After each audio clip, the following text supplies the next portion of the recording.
part of the Press Play Podcast Network. Look up in the sky. It's a bird. It's a plane.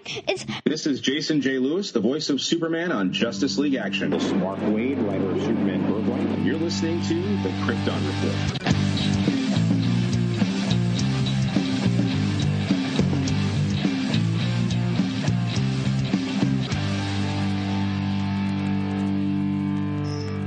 Welcome to the Krypton Report. I am your host, Tyler, the Superman of Blue, the Man of Tomorrow. And with me today is going hopefully to be James, because technical problems. I'm using my remote studio because of technical issues. And we have a special guest. You could say he is like the Superman of Earth. I don't know. I can't remember all the designations, but we'll say Earth too. Mr. Anthony Desiato from Digging for Kryptonite. Welcome. Thank you for having me back. I appreciate it. I didn't know where you were going with the Earth designation. I thought maybe we were going to go with, what was it, 167 is Smallville's Earth in the Arrowverse? But I was trying to go with Kingdom Come, but then I blanked on what that official Earth number was supposed to be. Oh, so I was like, oh, you know what? I'm not positive either. I was going to say 38, but I don't know if that's right. Because when they did that whole, Grant Morrison did that whole like multiversity years ago, they had that map that was like book that told you. But anyways, welcome, man. How's it going? It's going well. Thank you for having me. Thank you for this opportunity to talk about what we're going to discuss, another of the lost projects in the Superman canon. This is one it's hard to talk about because there's so much muddle and muddy in what with this. And if everyone's like, what are you guys talking about? Well, we're talking about the film script that was written by J.J. Abrams. That was project working title was Flyby. And then eventually that's just kind of what it's been grouped and known by. That wasn't supposed to be the official title of the project, but it's the film that got the most traction and was going to be produced, but then basically ended up becoming Superman Returns.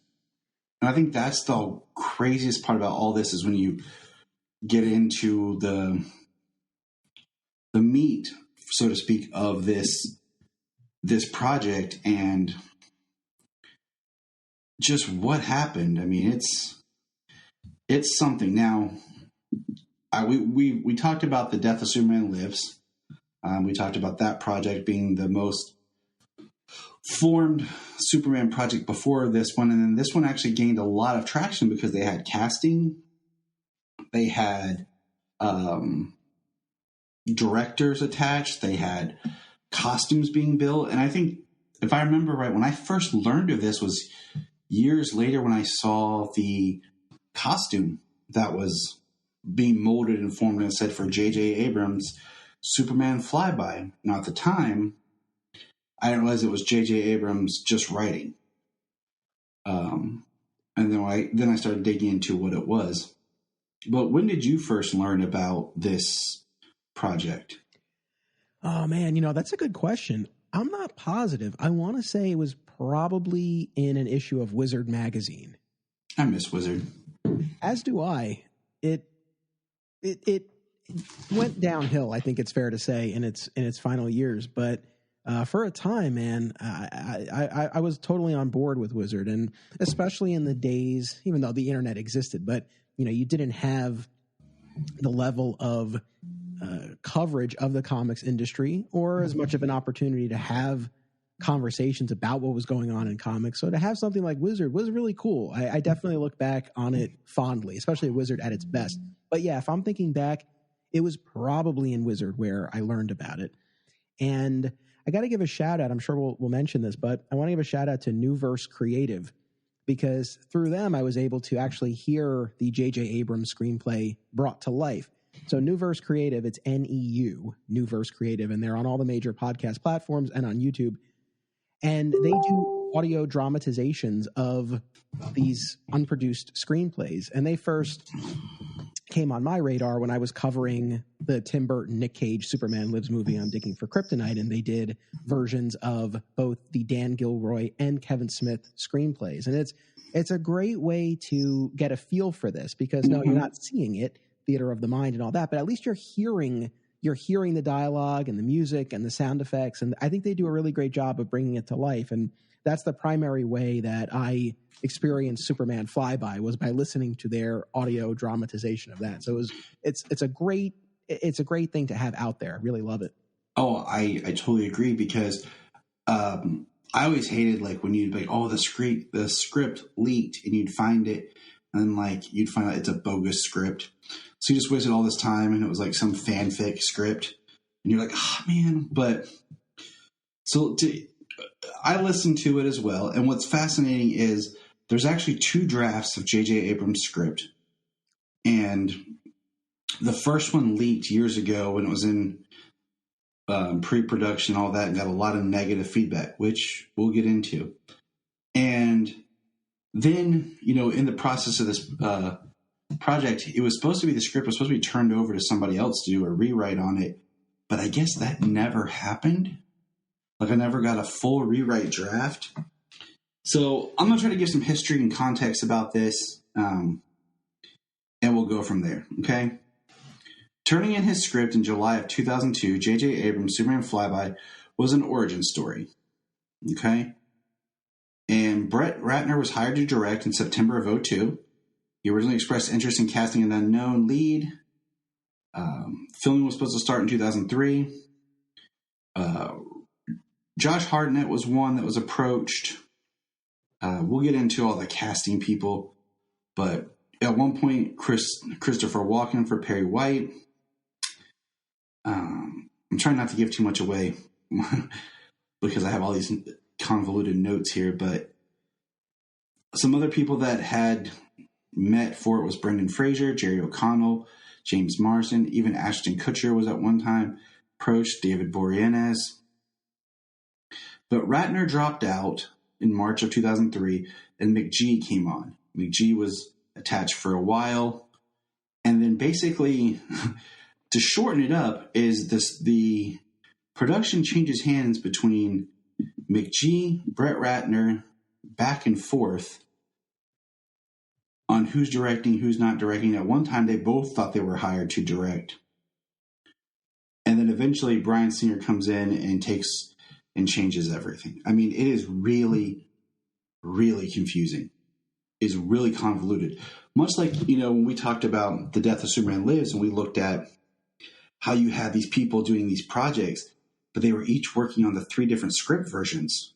You had the Kevin Smith to the Wesley Strick to the Dan Gilroy. Here we have director, and they're crossing paths, and they wanted to shoot in Australia, but it goes that McGee couldn't.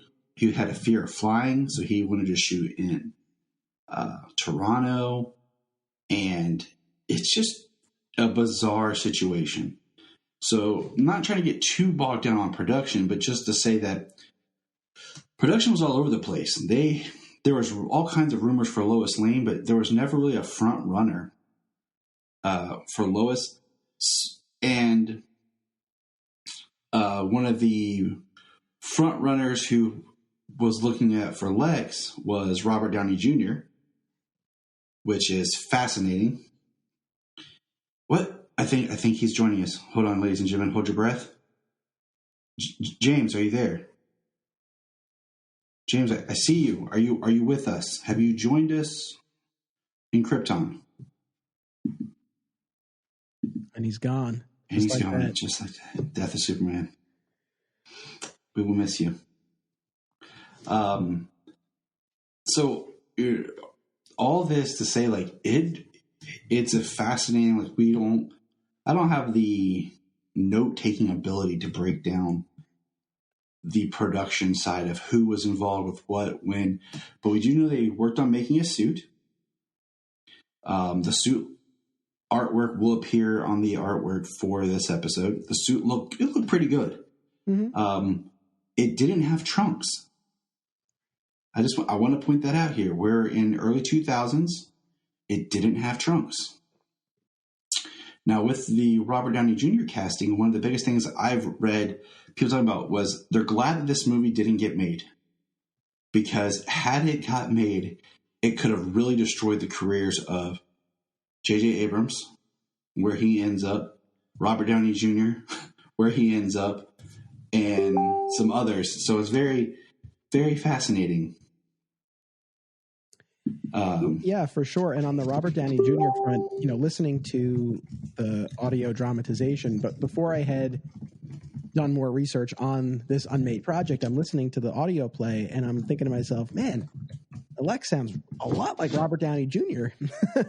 And then, of course, doing more research, it said, oh, okay, that totally tracks. And I appreciate the attempt to have the actor portraying Lex in the audio play sound like Robert Downey Jr., because it definitely gives you a feel for what a Robert Downey Jr. Lex Luthor would be. That's you, by the way, that beeping, correct? Yeah, it's James trying to reach out. I figured, but I was like, oh no, I hope I don't have anything going off on my computer. No, poor James had all kinds of technical issues. He might be using his heat vision. So I don't know, poor guy. This is the fun. Wait, maybe now. Maybe. Please, James, we need you. You're our only hope. So we're going to get into the script, and we'll kind of plug a little bits of production as we go, of who and what. But I highly recommend everyone. I'll post this with my show notes. This documentary I found on YouTube that really broke down more of the production stuff. Was this the 10-minute one or the hour one? Because it's the hour one. The hour one. Okay, I watched the 10-minute one. I didn't watch the hour-long one. But the 10-minute one's it's great, but the hour one was fascinating because it really broke down to which director was involved with what, where, and then the last part of it actually gives you a summary of the script. I'll just say, you mentioned some of the feedback that you read online. I guess ultimately I fall into the camp of I'm not heartbroken that this movie wasn't made. It is fascinating when you look at this and Superman Lives and just the totality of the development hell that a Superman feature film was in for all of those years leading up to Superman Returns. And what's funny is, and again, I talked about Superman Lives on Digging for Kryptonite, and you and I also talked about it here on Krypton Report, that with both Superman Lives and Flyby, you had these attempts to reinvent the franchise, and what you ended up getting, and I am a fan ultimately of Superman Returns, but Superman Returns was such a, reverent classic take meant to evoke the Christopher Reeve movie. So for all of these attempts to do something different, we actually ended up getting something very traditional, for better or worse. Again, for me, I would ultimately land in the camp of for better, because I've really come around on Superman Returns in a lot of ways. But I will say that having spent a lot of time now with Superman Lives, watching the documentary and listening to the audio plays of two different versions of the screenplay and listening to Kevin Smith talk about it for years and all that, yeah, I do think there's this misconception with Superman Lives that it would have been such a departure from traditional Superman stories. And I think the casting of Nick Cage would have definitely given it a far more different and offbeat vibe. But in terms of the story that was being told, I don't think it's as non-traditional as people might think. Whereas listening to the Flyby story, and I had known the broad strokes of Flyby before I went into this prep, but there's at least one, a few others, but I think at least one major, a radical departure from established Superman canon. So when you look at these projects, again, I think if people look at the Tim Burton, Nick Cage one, it's like, oh, that would have been so out there. I don't know. Check out Flyby, because that one really, really took some liberties. We're going to press pause and hear a few words from our other podcasts on Press Play Podcast Network. Hello, Brooks here with the Books with Brooks monthly book club podcast. Here's how Books with Brooks works. We read one book a month, and then we talk about it. Classics like Stephen King's The Shining, debut novels like We Are the Brennans by Tracy Lang, and tons of other compelling, life-changing stories, one book and 1 month at a time. So come read along with us, and then listen in. If you are like Tyler and James and can't get enough super talk, Check out these other podcasts: Digging for Kryptonite, Supergirl Radio, The Last Sons of Krypton, the Superboy Legacy Podcast, All-Star Superfans, Superman the Animated Podcast, The Aspiring Kryptonians, Always Hold On to Smallville, The Geek of Steel, and Truth, Justice, and Hope. Remember to check out Krypton Report on all social media platforms. Go to linktree.com/Krypton Report. You find all of our information. $1 a month.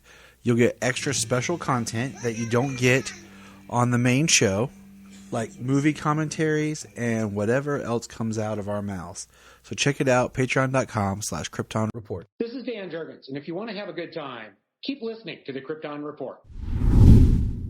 You talk about departure, and I think I've said this before when you and I have recorded on different things. When you watch a film, most films in itself are Elseworlds tales. But when you watch a movie, you want it to be the purest, best representation of your character, so that if someone were to say, who is Superman or what is Superman, you can kind of point to that film or that story and be like, that's it. You don't want your movie to be a take or a Elseworlds departure. With that being said, I wanted to beat you to that. I think Flyby would be a fascinating Elseworld comic or animated movie. But for an actual Superman film on screen, I am very happy that this didn't get made. Because I don't mind some changes, some differences. I don't mind additional new characters, but I don't like stuff that doesn't make sense. Or when you say, hey, I want to write this story, but everything you're putting in the story is not true to the character or true to what it is. So that's just how I feel about this. Yes, I'm with you. So the big thing that we've been dancing around, would you like to lay it out? Would you like me to? Shall we dive in? I will lay it out. And this is, so trying to do the summary of this was hard without giving details, but here we go. The script is an origin story that included Krypton in a civil war between Jor-El and his corrupt brother, Kata-Zor. Before Kata-Zor sentences Jor-El to prison, Kal-El is launched to Earth to fulfill a prophecy. Adopted by Jonathan and Martha Kent, he forms a romance with Lois Lane in the Daily Planet. However, Lois is more concerned with exposing Lex Luthor, written as a government agent obsessed with UFO. Clark reveals himself to the world as Superman, bringing Kata-Zor's son, Ty-Zor, and 3 other Kryptonians to Earth. Superman is defeated and killed and visits Jor-El, who committed suicide on Krypton while in prison. In Kryptonian heaven, he resurrects Kal-El, who returns to Earth to defeat the 4 Kryptonians, while the script ends with Superman leaving on a cliffhanger back to Krypton. Yeah, everything I just said was crap. Like, straight up garbage. And I'm sorry, JJ. Like, I think that the radio drama pulled more from the second script, because there are some slight changes. But first of all, I don't like the idea that he's Prince Kal-El at all. I don't like that he's Kryptonian royalty. Because I'm not a fan of like the concept of like the one, like the chosen one all the time. You know, that was one of my problems that I didn't like about in The Amazing Spider-Man, where only Peter could have been Spider-Man because of his DNA. I don't like that at all. And I like the idea that Jor-El was just a scientist. He had a mark of, grandeur, but at the same time, he wasn't the ruler, and he saved his son. Second of all, the fact that Krypton doesn't blow up diminishes so many elements of what the point of the Superman story is. It takes away the Moses messianic, type prophecy side. It takes away so much of what builds his character and what drives the story. forcing a new character to be his brother, Katazor. No, like that makes me mad. He has a brother. If you want to, you could write a really good, something between the two brothers that are fighting. Fine. But you create Tyzor. Now, Tyzor could be a cool new character if he's kind of in the vein of just being some Kryptonian soldier. Once we're not, kind of like, like I said, like, they do little things on TV, like in Superman Lois, introducing Tal-Rho. That was fascinating. But once again, if you look at that idea of like the perfection of just that one singular movie story, I don't know, and then in one version of the script, Lex is straight up Kryptonian. And then later it's changed to where he finds a Kryptonian pro-pod soldier when he's younger and gets knowledge, and that's how he builds LexCorp. He's been searching for Kal. I don't like it. And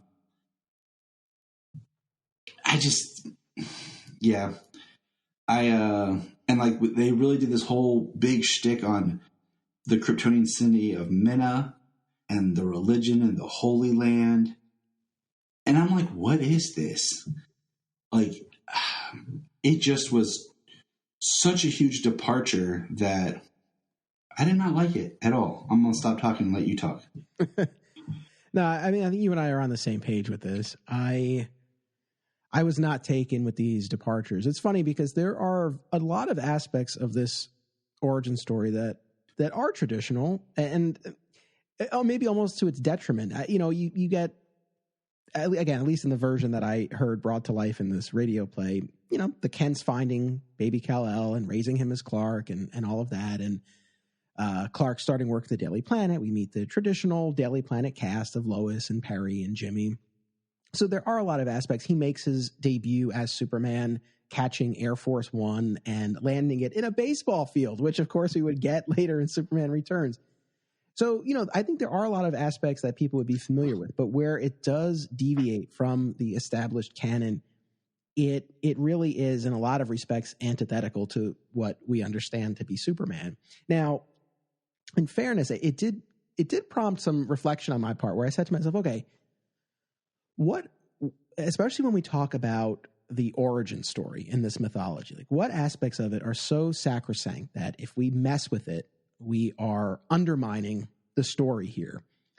And I think for most of us, the idea of him escaping his doomed planet is so baked into what this character is that keeping Krypton around really does a disservice to the story. Now, playing devil's advocate, I said to myself, well, does this still work if the planet, as depicted in Flyby, the planet isn't destroyed, but it is ravaged by civil war, and it's not tenable for Kal-El to remain there? Like that aspect of it, really getting to the most fundamental idea here, like he can't stay on Krypton. So, that piece of it is still there, but by keeping the planet around, I asked myself, what are we gaining from this? What is the point of this? Because later on in the story, like you said, you do get this battle between Kal-El and Tyzor, son of Jor-El's brother.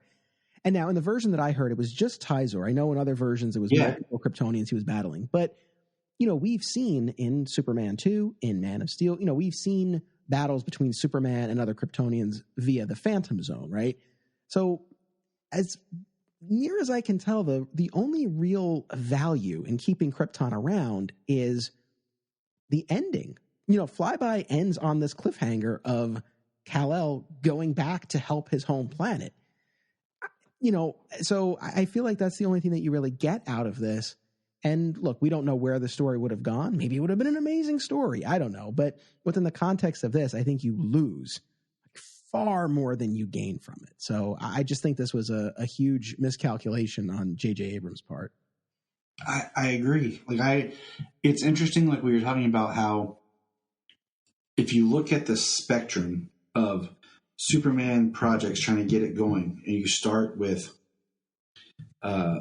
something that's in the vein of the comics with like the death of Superman, the Nick Cage film, And then they go here, and it's such a radical change that then they try to play it safe by going back to the Chris Reeve with Bryan Singer, which, you know, I have read that it was, see, now I can't remember if it Ratner or McGee that actually had storyboarded and had all the action storyboards and beats done for that plane scene, that they then incorporated it into Superman Returns because they already had this huge action set piece. And for all we know, they had the sets built. 'Cause, I mean, they were building different things for this. And then it became Superman Returns. You know, they ended up filming Superman Returns in Australia and everything. So it's very crazy, all the shuffling that happened.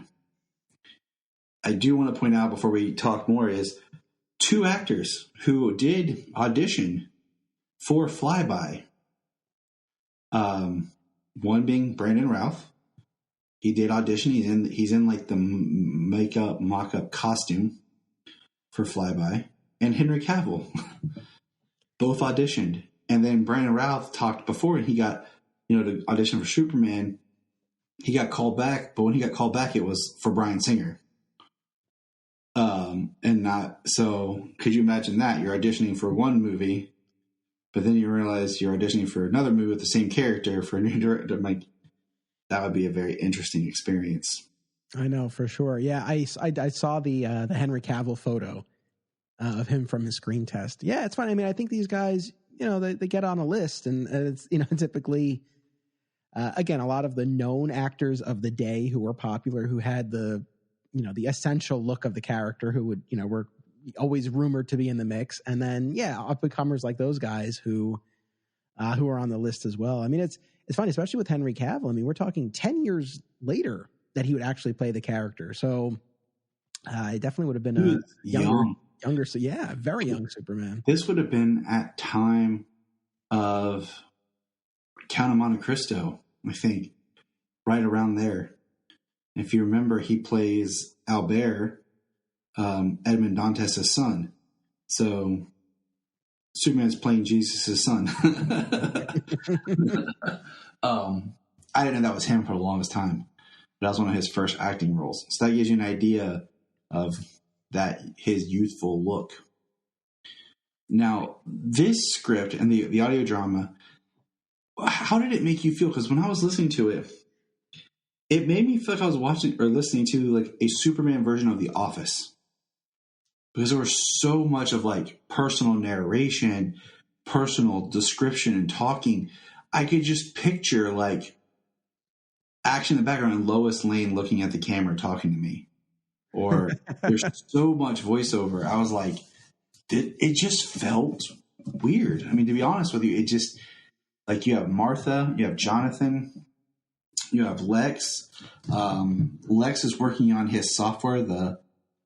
It's Luthorian, or Luthorian's the company, not LexCorp or Luthor Corp. It's like Luthorian, and his what was his? He was making like lithium or something. I mean, in the version that I heard, it was like the chip or the battery that's in everyone's cell phones, and he was using that to spy on people. That's what Lois was initially, you know, attempting to expose him for. But yeah, I had even messaged you because I did not read the screenplay itself. I was listening, and I said to you, I was like, you know, does the screenplay utilize the voiceovers to the extent that the audio drama does? I think this might have been a device used by New Verse Creative to sort of tell the story, because they are ultimately adapting it from the screenplay. So I think, but I don't know. Have you taken a look at the screenplay? Do they do it? I looked at one, and there really isn't much, but the way there's so much stuff that's put in the description of between sets, like when you're reading about how much detail is in the description of the action scenes, the transitions, that I feel like it was more of a device they were trying to use to adapt to get the information out there, since it is audio and we don't have the visual element. Because I was thinking, like, there's no way that this would actually be in the movie like this, or that'd be a lot of voiceover. And it just felt really, really weird. I'm going through my notes here. Some other casting was they wanted Anthony Hopkins as Jor-El and Ralph Fiennes as Lex Luthor when Brett Ratner had come on board because those were people he had worked with on Red Dragon. James Marsden did meet with Brett Ratner at one point before everything. Let's see. Good old Richard White. Oh my gosh. Shia LaBeouf was approached by McGee for Jimmy Olsen. Yeah, you talk about the back and forth with directors. So I think this was in that 10-minute documentary that I saw on YouTube that when McGee was set to direct and you had mentioned this earlier that you thought the script was supposed to be handed off at some point. I think that documentary talked about how McGee was going to have Josh Schwartz, creator of the OC, which McGee was a producer on, pen a new draft of the script. And I think that at the time, some of the OC actors were sort of in McGee's mind. The one in particular was Michael Cassidy, who played Zach in season 2 of the OC. So yeah, I know a lot of what ifs, and especially when we talk about the casting, since this was all so preliminary. A lot of different names in the mix there. Michael Cassidy, who would later go on to be, Grant Gabriel / Julian Luther, and then Jimmy Olsen in BVS. That's right. It was short-lived, but he was there. And in the ultimate cut, more so. I like Michael Cassidy, so when I saw him pop up, I was like, sweet. Oh, dang. I love Michael Cassidy. I enjoyed him on Smallville. I really liked him on the OC. I got to tell you, though, so not just a quick tangent, but Melinda Clark and Rachel Bilson from the OC, they've been doing their Welcome to the OC Bitches OC Rewatch podcast. And they've had Michael Cassidy on a couple of times as a guest talking about his episodes. And he is so funny. Like he's been their best guest. So I'm primarily a fan of Michael Cassidy now, I think, from his appearance on the podcast. He's been great. No, I love that guy. Did you ever see his show on TBS, Men at Work? I did. I did too. I feel like I was the only person who ever watched that show. I don't think there were a lot of us, but I did watch. So that's another place I know him from. That was a great. So it's just interesting because, Josh Hartnett was one that came up and was like a front runner, and so was Jared Padalecki. And I kind of see it, but I told my buddy, I said, Hartnett is a great actor, but for Superman, he wouldn't work because in his eyes, he doesn't have the eyes of Superman. They're more intense. They don't have the softness that you need for Superman. He would work great as a Kryptonian villain. But I mean, all in all, the whole Tyzor, okay, we're talking about casting, was actually being cast, and the front runner who had been cast at one point for one of the directors was Joel Edgerton. Oh yeah, that's right. I blanked for a second, but yeah, Joel Edgerton, who would go on to be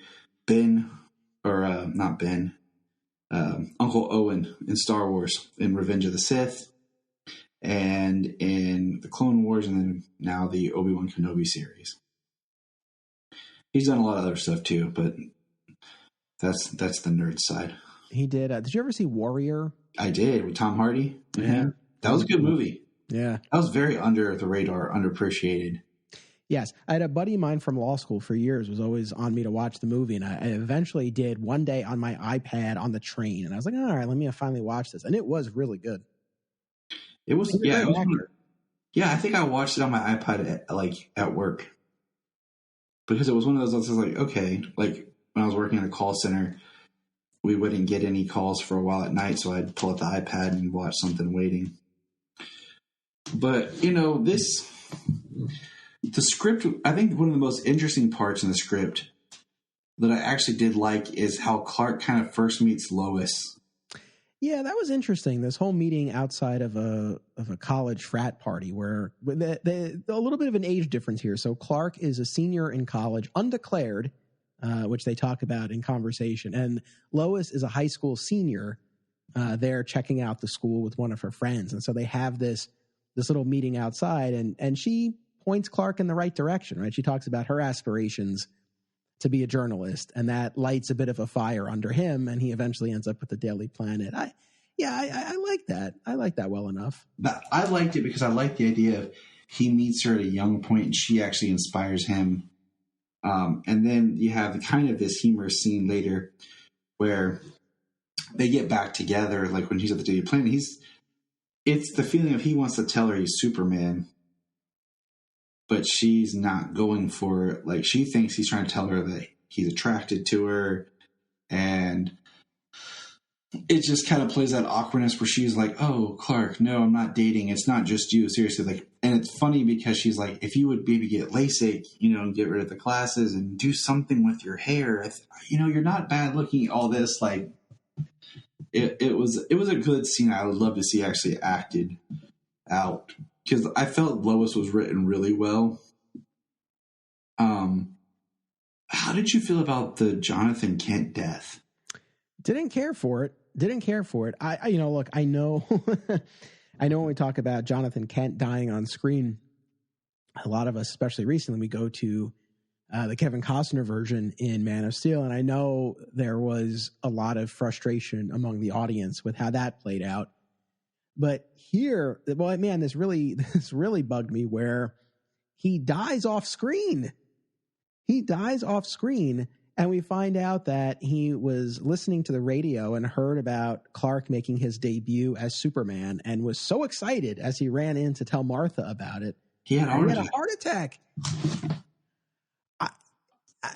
I'll say this. At least he was so excited to hear about Clark. I thought initially this was going in the direction he was just scared for Clark and he died. Yeah. But either way, it puts this huge guilt on Clark, so much so that he's not even sure if he wants to be Superman again. But the fact that it happens off screen and you don't get any sort of farewell moment between them, I thought that was such an odd choice, man.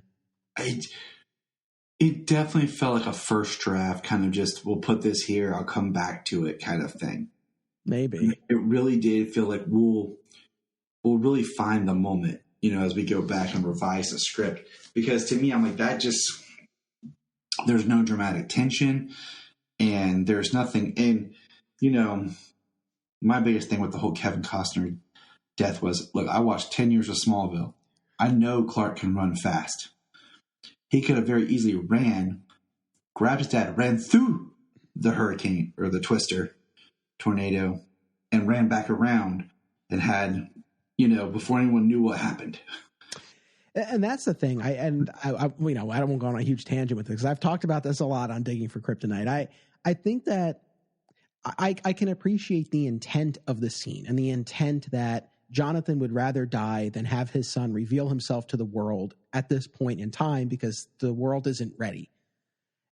So I can look past a lot, but I do agree. I think in the execution of it, whether it was just the staging or the setup, whatever the case may be, it's hard as an audience member, and especially as Superman fans, to sit there and not say exactly what you just did. It's like, well, just do it at super speed. No one will even see. I think there needed to be something else set up in that scene to account for why the only way for Clark to do this would be to reveal himself. And people would still have problems with it, because they would still say, well, he still shouldn't let his father die. Fair enough. But I think that would have gone a long way if it were clearer that he really only had the choice of letting him die or revealing himself. Because I think that's ultimately the tension. That's the intent of that scene. And it ties into the central theme of the movie. So I think it works in a lot of ways. But yes, the way it plays out, it's hard not to feel frustrated. I get it. But all in all, there's, we can kind of wrap up here with Flyby, because I didn't like it. I mean, I'm not going to spend a whole lot of time going on. I do want to talk about it just because it is one of those pieces. And I think next year in 2023, I'm going to do an episode where I'll really break down and go into a little bit more details on Justice League Mortal. That's the other major project that had substance to it, with the script, the casting, the start of production, all that. But all that to come back to, I do like Superman Returns. There's a lot of good in it. There's things I wish it would have been different. But I don't think I would have liked this. I think had it come out, I would have enjoyed it for spectacle. I would have enjoyed it just for having something. But then when I really sat back, I think I would have been very disappointed and hurt and upset. And, I usually try not to allow these things to get to me too much, but I think this one really would have bothered me and stuck with me because it is so much of a departure from just who the character is, his origin. It's not like you're tweaking little things, like Krypton blew up because of Brainiac, or Krypton blew up because of their own piety. Okay. In the end, Krypton still blew up. So, you're tweaking why it blew up, or Krypton was, blew up because of Rogel's art. You know what? It's so funny you say that because I was going through the same calculus earlier. And when I was asking myself those questions of what is so central to this story and what can be changed. And I talked about how I was not a fan of the Rogel Czar aspect introduced by Brian Michael Bendis in his run. But at the end of the day, yes, regardless of what's ultimately responsible for Krypton's destruction, Krypton is destroyed. It'd be like if you told a Batman origin story and the Waynes lived. It's just like, how does this work? This is just undermining the core of this origin story. I think it's very tough. I think it's very tough to get past. So I'm with you. I don't look at this and say, oh, I wish we could have seen this. Whereas I will say, and I have said that I wish we could have seen Superman Lives. At the same time, I would not necessarily want Superman Lives at the expense of Superman Returns or the Snyderverse. And if getting Superman Lives means Butterfly Effect, we don't get any of those other movies, then I'll keep what we got. But if there's some universe where we could have seen Superman Lives and then Superman Returns still would have come out as it did, I would love to see, because I think there was a lot there that was interesting, but that didn't fundamentally shatter the Superman story. And I was like, man, it would have been a little weird, a little offbeat, but it's like, it would be kind of cool to see. I don't really feel that way about this one. So, yeah. I think it's, I'm with you. I think if they ever did an animated adaptation or something like that, or a comic book adaptation, that could be cool to see. I would prefer that they did Superman Lives first. And it's baffling to me that they haven't. It's so crazy to me. But I feel like that's an untapped market. I've said that for a long time. Like, I feel like they did direct to HBO or direct to video, for a while, how they did like the Return of the Caped Crusader. Yeah. Animated film. If they did like unproduced scripts as animated films, because there's some very talented voice actors that can sound like the actors that had originally supposed to be cast. I think that would be an immense just well of what ifs that people could sit back and think, oh man, that was cool. But I'm with you. I get the idea of wanting to do something different with this. And I'm kind of curious about if you were to approach JJ now and were to like, hey, what would you do for Superman now? Where he would come from, if he still would want to do this, or if he had a different idea. But Flyby just does not work for me. It's a fly no. It's a hold the nose down. Well said. And they also, I know you had mentioned this earlier when you gave your breakdown of the whole thing, but they do cram in an aspect of the death of Superman, i.e. Tyzor killed Superman, and it's this Kryptonian afterlife reunion between Kal-El and Jor-El, who has just committed suicide in the Kryptonian prison that he's in, that is able to revive Superman. So he's only dead for like a few minutes, the way it plays out. So that's the other thing too. At least in the Tim Burton movie, you got a battle with Doomsday. Yeah, it was far more faithful to the source material. And I'll say this in closing: I'm not. Generally speaking, I don't feel like this slavish devotion to the source material is the only way forward. And I think especially in an adaptation, there have to be some liberties, and you have to find some new angle and a way to present the material that in theory will be appealing to the mass audiences. But this just felt too far. And again, I just don't know what value you really get out of this, other than, again, being able to set up the return to Krypton, which they do at the end of this movie. But there are other ways to achieve the same result. And well, you and I will be talking on my podcast next year about New Krypton. And we've seen the New Krypton story where there's this lost colony whether it's Kandor or otherwise, of Krypton that's out there. So there are ways to still, I think, achieve the same effect without blowing up the origin story, which this movie does. So fly no for me as well. Yeah, I can't say much more than that. We could spitball for a while on what could have been or what should have been, but that's why I said I don't want to spend a whole lot more time, because it's not fascinating and exciting and like the good. It's very much more like fascinating of the bad with just some of the choices. But well, look, it didn't get made, and I know there was a lot. Again, this movie was in development hell. There was a lot of back and forth, changing out of people. I think I even forget at this point whether it was, I think it was Ratner who was having clashes with producer John Peters. So there was a lot that everybody has clashes with producer John Peters. Yeah, but I think too, maybe even putting all of that political maneuvering aside, I think just looking at this, there's a reason why it didn't get made. And maybe even if those other stars had aligned, maybe this still would not have gotten off the ground. I don't think this was where it needed to be creatively. So again, I don't think it's any great loss. And I'm with you. I think that's pretty much all I have to say on the subject. Well, Anthony, thanks for being here. Where can people find you? Thank you. No, I appreciate it. So Digging for Kryptonite is my main Superman podcast, available on all major podcast platforms. And if you are a fan of the George Reeves Adventures of Superman television series, I also have a rewatch podcast of that called Another Exciting Episode in the Adventures of Superman. And that too is available on all major podcast platforms. You have been a guest on both shows. I really appreciate that.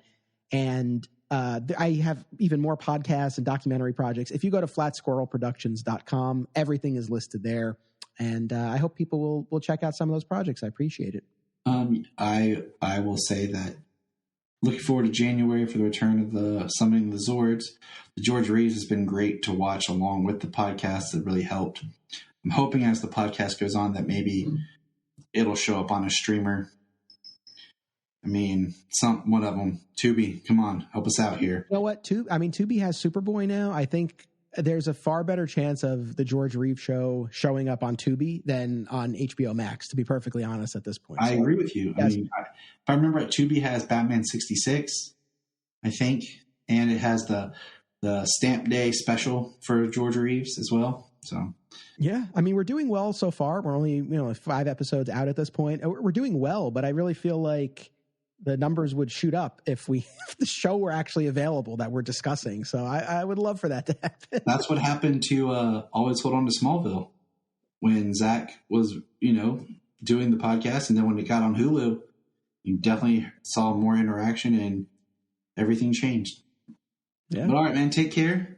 Thanks for being here. And remember, look up in the sky.